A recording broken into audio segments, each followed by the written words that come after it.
my lovelies. All right, we are gonna make I am gonna make a prescription bottle cake.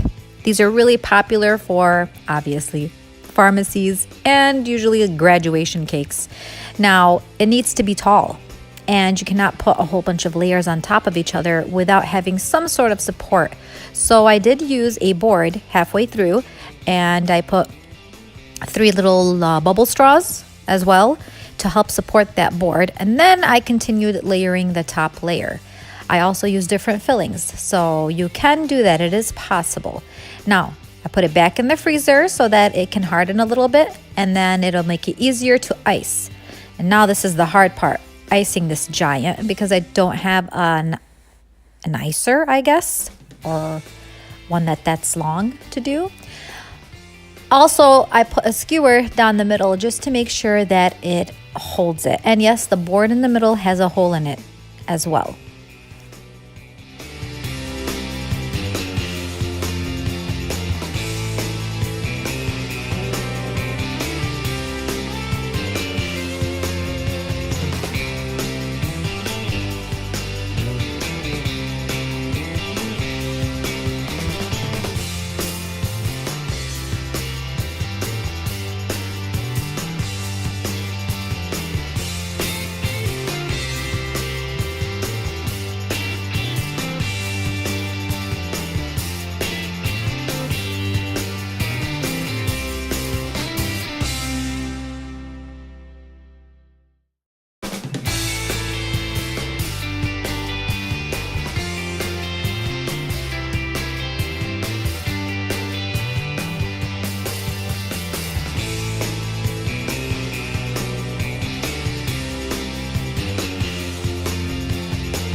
I know, it feels like I've been icing forever, right?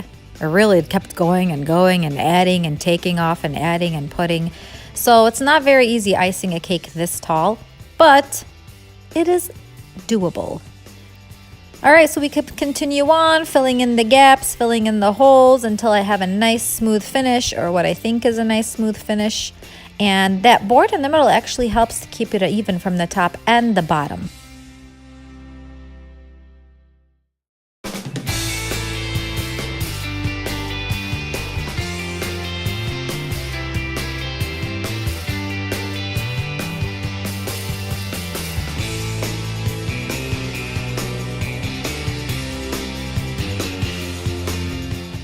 And here comes the hard part. The cake has been sitting overnight in the fridge, so the icing and the cake itself have hardened. Now, I rolled out a huge piece of fondant, all right? And I knew there was going to be some wear and tear because you cannot lift up a baby that big and not expect it to wear and tear. I also knew that covering a cake that tall was not going to be even. There's going to be a part where the fondant meets and you can't smooth it down. So what I decided was, I won't stress about that. You see that part right there? I won't stress about that. That's going to be the part where the prescription label will be, and that'll cover that part right there. So right now, basically, I'm just smoothing it out, trying to getting it even, taking out all the air bubbles, using a little needle to poke out the air bubbles, and or the cake farts as I call them, because the cake farts from the inside. There you see me cutting off that excess fondant that wasn't sticking out. And now I'm basically just trying to get a sharp edge. You don't really need that much of a sharp edge because you're going to have the top, what is it called, around the lid basically, but the edged lid. Anywho, you get the idea. So cleaning it up, you can see there's the part where it's messed up, which isn't bad actually once you smooth it out.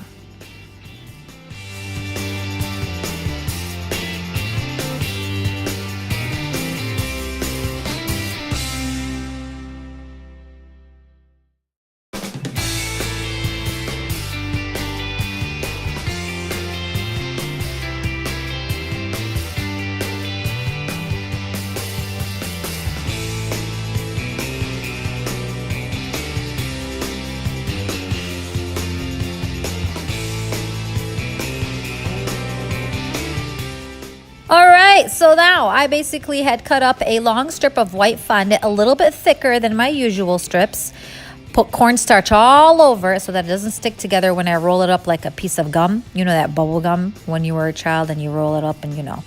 And then basically laid it to the top of the cake. The cake has been steamed so that the fondant is a little bit sticky. This is the tricky part, trying to make sure that it's even on all sides. And I think it was pretty good. Now, I also, because I airbrushed this cake, the top is a little bit orange, a little bit. So I basically took a napkin and wiped that top off with some water. Now, you can see me using the edge of anything flat, basically, you can use, and putting those indentation marks all around the cake, making sure they're, you know, separate or even in width.